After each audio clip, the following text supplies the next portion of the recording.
श्री स्वामी समर्थ.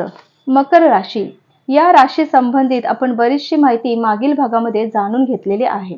आता आपण या मकर राशीसाठी कोणता शुभवार, कोणती शुभ तारीख, त्याचबरोबर मित्र राशी, शत्रू राशी, भाग्योदय काळ कोणता, होणारे रोग कोणते याची सविस्तर माहिती आज आपण इथे जाणून घेणार आहोत. तर मकर राशीसाठी शुभवार जो आहे हा शनिवार आहे. तुम्ही कोणतीही महत्त्वाची कामं या शनिवारच्या दिवशी करायचे आहेत. कामे अगदी यशस्वी आणि यंत्राप्रमाणे झटपट होणारी आहेत. कारण की मकर राशीसाठी शनी ग्रह हा फार अनुकूल ग्रह मानलेला गेलेला आहे. त्यामुळे शक्यतो तुमची शुभ कामं, शुभ कार्य, कोणत्याही नवीन गोष्टीचा प्रारंभ किंवा एखादी नोकरी जर शोधत असाल किंवा इंटरव्ह्यू द्यायला जात असाल किंवा तुम्ही कॉलेजमध्ये ऍडमिशन घेणार असाल तर अशी सगळी शुभ कामं जी आहेत ती शक्यतो शनिवारच्या दिवशी करायची आहेत. जेणेकरून शनिवारच्या दिवशी जर तुम्ही ही कामं केलीत तर तुमची कामं अगदी निर्विघ्नपणे पार पडणार आहेत. त्याचबरोबर घातवार जो आहे तो मंगळवार आहे. म्हणजे मंगळवारच्या दिवशी तुम्ही कोणतेही शुभ कामं, शुभ कार्य करायची नाहीत. शक्यतो मंगळवार हा पूर्णपणे टाळायचा आहे. इतर दिवशी जरी तुम्ही कामं केली तरीही चालणार आहे, पण मंगळवारच्या दिवशी मकर राशीच्या लोकांनी शुभ कामं करायची नाहीत. त्याचबरोबर मकर राशीसाठी शुभ तारखा आहेत कोणत्याही महिन्याच्या 10, 20 आणि 30 या शुभ तारखा आहेत. तुम्हाला या कार्यात यश देणाऱ्या तारखा आहेत. तुम्ही कोणतेही काम जर या दिवशी करत असाल तर हमखासच तुम्हाला यश प्राप्ती होणार आहे. कारण की 10, 20, 30 ह्या तारखा या मकर राशीसाठी त्यांच्या ग्रहानुसार त्यांवर ठरवलेल्या आहेत. म्हणजे त्यानुसार जर तुम्ही कार्य करत असाल किंवा त्या तारखेला जर तुम्ही कोणता एखादा नवीन कामाचा प्रारंभ करत असाल किंवा नवीन एखादी चांगली गोष्ट करणार असाल तर अवश्य या 10, 20, 30 या तारखेला अवश्य करावी. तुमची जी काही मनोकामना, जी काही इच्छा आहे, जी काही कामं आहेत ती अगदी सुव्यवस्थितरित्या पार पडणार आहेत. त्याचबरोबर अशुभ तिथी म्हणजे अशुभ तारखा ज्या आहेत त्या आहेत 4, 9 आणि 14 आणि चतुर्थी, नवमी आणि चतुर्दशी या तिथी सुद्धा. या तिथींना आणि या तारखांना तुम्ही कोणतीही शुभ कामं, शुभ कार्य, कोणत्याही नवीन गोष्टीचा प्रारंभ करण्याचं पूर्णपणे टाळायचं आहे. जर तुम्ही या तारखेला कोणते नवीन काम किंवा शुभ कार्य करत असाल तर त्या कामांमध्ये तुम्हाला खूप अडचणींना तोंड द्यावं लागणार आहे. त्यामुळे तुम्ही शक्यतो या अशुभ तिथी आणि अशुभ तारखा टाळायच्या आहेत. मकर राशीच्या व्यक्तींना लोखंड, स्टील कारखाना, मजूर खाते, अध्यात्म, तत्वज्ञान, अध्ययन, खाणी, वकिली व राजकारण यात भरभराटीचे दिवस येणारे आहेत. मकर राशीच्या व्यक्तींचा संबंध हा railway, fire brigade, motor transfer, petrol pump, oil company, medical, military service, army, navy, air forces पैकी पोलीस डिपार्टमेंट, मशिनरी खाते, फॅक्टरी, खाणीत ऑफिसर, नोकरी, त्याचबरोबर फोटो स्टुडिओत नोकरी, फिल्म इंडस्ट्रीत टेक्निकल असिस्टंटची नोकरी, फिंगरप्रिंट एक्सपर्ट, CID खात्यात नोकरी खूपपणे संभावते. म्हणजे तुम्ही या फील्डमध्ये जर ह्या क्षेत्रामध्ये जर तुम्हाला तुमचं करिअर करायचं जर तुम्ही ठरवत असाल तर हमखास डोळे झाकून करा. कारण की या मकर राशीसाठी हे करिअर करणार तर हे त्यामध्ये तुम्हाला खूप यश मिळणारं करिअर आहे. आणि या करिअरमध्ये जर तुम्ही उतरत असाल तर त्या करिअरमधून तुमचं खूप नावलौकिक सुद्धा होणार आहे. त्याचबरोबर धंद्याचा संबंध जर म्हणाल तर medical profession, chemist, druggist, engineering, त्याचबरोबर mechanical, chemical, automobile engineering consultant, खाण, उद्योग, स्टोन सप्लायर, प्रिंटिंग प्रेसचा मालक, ट्रक, रिक्षा, टॅक्सी, पिठाची गिरणी, लाकडाची वखार, लॉन्ड्री, शेत जमिनी विकत घेऊन प्लॉट पाडून विकणारे, सहकारी सोसायटीचे अध्यक्ष, राजकारणात आमदार, नामदार, खासदार, मंत्री व अध्यक्ष, नामांकित वकील, प्रवचनकारक, कीर्तनकारक, लेखक, वक्ते, स्टील कारखाना, जिनिंग फॅक्टरी, ऑइल फॅक्टरी, त्याचबरोबर मिल मालक, अशापैकी जर तुम्ही कोणता बिझनेस करण्याचा जर विचार करत असाल तर हमखास डोळे झाकून हा बिझनेस तुम्ही करू शकता. कारण की या मकर राशीसाठी हा बिझनेस खूप लाभदायी आणि खूप यशदायी ठरणारा आहे. जर तुम्ही या क्षेत्रामध्ये जर उतरत असाल तर तुम्हाला भरपूर सारे यश प्राधान्य होणार आहे. कुंडलीत जर मकर रास आली व त्याचा स्वामी शनी हा मेषेचा म्हणजे नीचीचा असेल तर शनीचं दान केल्यास तुमची ग्रहपीडा, 7.5 महादशा तुम्हाला जबरदस्त जाणवते. म्हणूनच शनीचं दान केल्याने ह्या ग्रहपीडा 7.5 कमी होण्यास मदत होत असते. तर तुम्हाला धातूमध्ये तुम्हाला 1 ग्रॅम सुवर्ण दान करायचं आहे. आता मी प्रत्येक राशीला सुवर्ण दान करायचं इथे सांगितलेलं आहे. आता हे सुवर्ण जरी तुम्ही एखाद्या गरीबाला दिलं तरीही चालणार आहे पण इतकं शक्य नसेल तर तुम्ही एखाद्या घरातल्या आपल्या व्यक्तीला दिलं तरीही चालणार आहे. पण हे दान अवश्य करावं, स्वतःच्या हाताने दान करावं. त्याचबरोबर लोखंड दान करायचं आहे. म्हणजे लोखंडाची एखादी वस्तू एखाद्या गरिबाला द्या किंवा एखाद्या व्यक्तीला द्या. कोणतीही अगदी छोट्यातली छोटी वस्तू दिली लोखंडाची तरीही चालणार आहे. कारण की शनिदेव तुमच्यावर प्रसन्न होणार आहेत. त्याचबरोबर तुम्हाला काळी म्हैस ह्या जनावराला तुम्हाला शनिवारच्या दिवशी शक्यतो गूळ चारायचा आहे. जमल्यास तुम्ही गहू चारले तरीही चालणार आहे. पण गूळ हा अवश्य शनिवारच्या दिवशी काळ्या म्हैसला चारायचा आहे.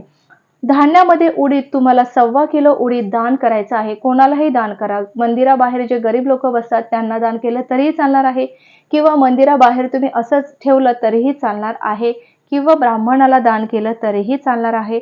पण अवश्य 1.25 किलो उडीद हे दान करायचं आहे.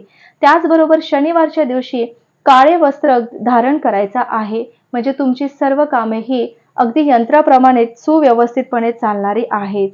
तसंच स्त्रिया गरोदर आहेत व ज्यांना शनीची 7.5 महादशा अथवा शनीची ग्रहपीडा चालू आहे, त्यांनी सुलभतेने प्रसूती होण्यासाठी 9 वस्तू एका तांब्यात घालून शनी अथवा दक्षिणमुखी किंवा पंचमुखी हनुमानावरून 3 वेळा ओवाळून व नंतर 3 वेळा त्या गरोदर स्त्रीवरून ओवाळून समुद्र, नदी अथवा विहिरीत ह्या विसर्जन करायच्या आहेत.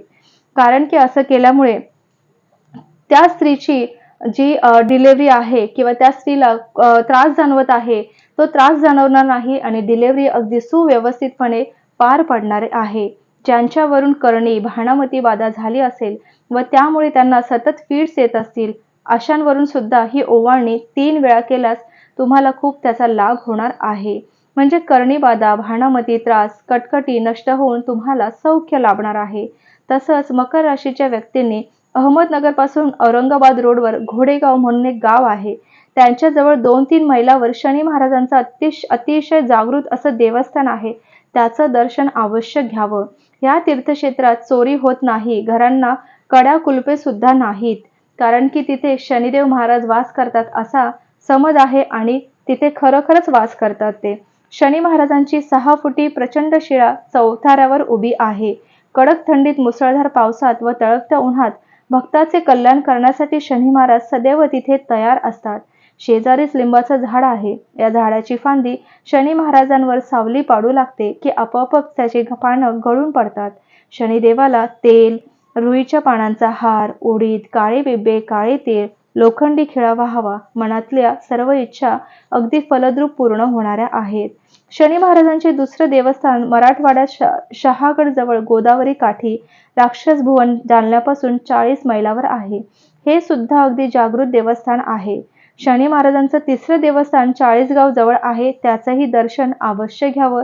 शनिपीडा, शनिदोष, शनिग्रह जे काही तुम्हाला शनिपीडेपासून त्रास जाणवत आहे तो सर्व मुक्त होणार आहे. शनीची ग्रहपीडा शरीरावर, गुडघ्यावर होते.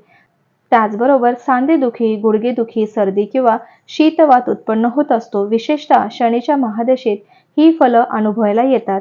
विषोत्तरी पद्धतीने शनीची महादशा 19व्या वर्षी असते. शनीपासून आयुष्य, मृत्यू, दारिद्र्य, निर्दयता, परपीडा, लोभ, घात, मोह, कैद, रोग, जीवन व काळे धान्य याचा बोध होतो. त्याचबरोबर या मकर राशीची मित्र राशी जी आहे ती मिथुन, कन्या, तुळ या राशीपासून मकर राशीला खूप फायदा होणारा आहे. जरी तुम्ही या लोकांसंबंधाचं पार्टनरशिप करणार असाल तर अवश्य करावी किंवा तुमचं नोकरी संबंधात जर ह्या लोकांशी संबंध येत असेल तर तोही खूप चांगला राहणारा आहे. मकर राशीच्या शत्रू राशी ज्या आहेत त्या सिंह, कर्क, मेष आणि वृश्चिक या राशींपासून या मकर राशीला फक्त तोटा आणि नुकसानच संभवतं. त्यामुळे या मकर राशीने या राशीपासून जरूर सावध राहावे. 4 फूट लांबच राहावे जेणेकरून तुम्हाला या राशीपासून म्हणजे या राशीच्या लोकांपासून काही त्रास जो जाणवत असेल तो जाणवणार नाही. मकरेचा व कुंभेचा शनी स्वगृहीचा व तुळेचा शनी हा उच्चीचा या ठिकाणी बलवान फळं मिळतात. मेषेचा शनी नीचेचा असेल मकर राशीच्या व्यक्तींना जर मेषेचा शनी असेल तर विलक्षण अनिष्ट, तापदायक व कटकटीची फलं महादशेत आणि 7.5 व शनिपीडेत मिळतात. मकर राशीला होणारे रोग जे आहेत ते व्यंधत्व, वांझपणा, काळे पित्त होणे, हाडे दुखणे, दातदुखी, शरीरातून मुद्रू व चिवट रस नासणे, उजवा कान दुखणे, मूत्राशय विकार, त्याचबरोबर स्मरणशक्तीवर आघात होणे, फिट्स येणे, हिवताप, वेडेपणा, ताप, जलोदर, कॅन्सर, खोकला, दमा, क्षय, बहिरेपणा, हर्निया, वृषणवृद्धी, सांधिवात ह्या सगळ्या रोग होण्याची संभावना जास्तीत जास्त या मकर राशीला जाणवणारी आहे. चंद्र मकर राशीला व शनी मेषेला असेल तरी व्यक्ती स्वभावाने घुमी, माणूसघाणी, निर्बल, दुर्बुद्धी, दुःखी, उदास, गंभीर पण भित्री, त्याचबरोबर भांडखोर, कुमाग्री, दुसऱ्यांचं वाईट इच्छिणारे, अविश्वासू, नेहमी आपत्तीने व अडचणीने ग्रासलेले आणि घातक वृत्तीच्या असतात. मकर राशीचा भाग्योदय जो आहे तो वयाच्या 30व्या वर्षी होतो, कारण की मकर राशीला शनी ग्रहपीडा असल्यामुळे ह्या मकर राशीचा म्हणजे भाग्योदय होण्यास थोडा वेळ लागत असतो. म्हणूनच शनिदेवाची जितकी जास्त उपासना या मकर राशीने जर केली तर ह्या शनिपीडेपासून, शनी दोषापासून, जी काही महादशा आहे शनीची त्यापासून मुक्तता मिळणार आहे.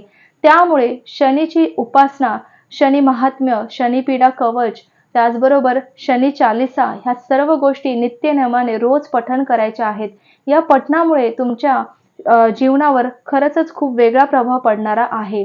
आपण म्हणतो की हे मंत्रजाप किंवा हे पठण करणं फार गरजेचं आहे का? तर मी म्हणेल अवश्य करावं. मंत्रजाप केल्यामुळे तुमच्या बाजूला एक वलय तयार होत असतं आणि त्या वलयामुळे तुम्हाला एक पॉझिटिव्ह एनर्जी मिळत असते आणि त्या एनर्जीमुळे तुमच्याजवळ कोणतीही निगेटिव्ह शक्ती भिरकत नाही.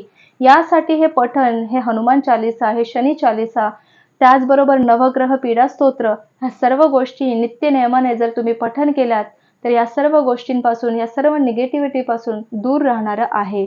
त्यामुळे या मकर राशीच्या लोकांनी शनीचं जितकं जास्त करता येईल तितकं जास्त आवश्यक करावा.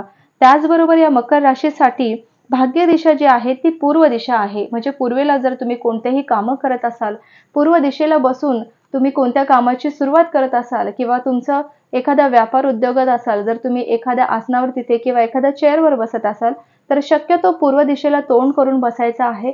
विद्यार्थी वर्गांनी पूर्वेला तोंड करून तुमचा अभ्यास करायचा आहे. केलेला अभ्यास हमखासच लक्षात राहणारा आहे. त्याचबरोबर मकर राशीच्या लोकांनी काही उपाय करायचे आहेत. म्हणजे शनिवारपासून 11 दिवस किंवा 11 शनिवार 11 उडदाचे दाणे, 11 खडे मिठाचे दाणे म्हणजे जे जाडं मीठ असतं ते त्याचे दाणे शनीच्या पायांवर वाहावे. म्हणजे तुमची चांगली भरभराट होणार आहे. त्याचबरोबर तुमची प्रकृती जी आहे ती उत्तम राहणार आहे. त्याचबरोबर चरण स्वामी शनीच आहे आणि शनिवारी तुम्हाला रुद्राभिषेक करायचा आहे. 1 लिटर तिळाच्या तेलाचा अभिषेक करायचा आहे. ते थोडे तेल घेऊन घरातील पंतीत शनिवारी जाळायचं सुद्धा आहे. त्यामुळे तुमच्यावर जी अनिष्ट पीडा चालू आहे ती पीडा सुद्धा निवारण होण्यास मदत होणार आहे. त्याचबरोबर चरण स्वामी मंगळ आहे. तर मंगळवारी तुम्हाला श्रवण नक्षत्र आल्यावर 1 किलो गुळाचा नैवेद्य मारुतीला दाखवून त्याचा प्रसाद देवळात वाटायचा आहे. त्यामुळे तुमची पीडा, कष्ट हमखासच दूर होणार आहे. चरण स्वामी बुधवारी मारुतीवर अभिषेक करून ब्राह्मणाला भोजन द्यायचं आहे. त्याचबरोबर दक्षिणा द्यायच्या आहेत. तुमची जी काही साडेसाती आहे ती लवकरात लवकर दूर होणार आहे. मकर राशीने भरपूर जितकी उपासना शनिदेवाची करता येईल तितकी अवश्य करावी, जेणेकरून शनिदेव तुमच्यावर प्रसन्न होऊन तुम्हाला कृपा आशीर्वाद प्राप्त करणार आहे. चला तर मग भेटूया पुढच्या राशीमध्ये.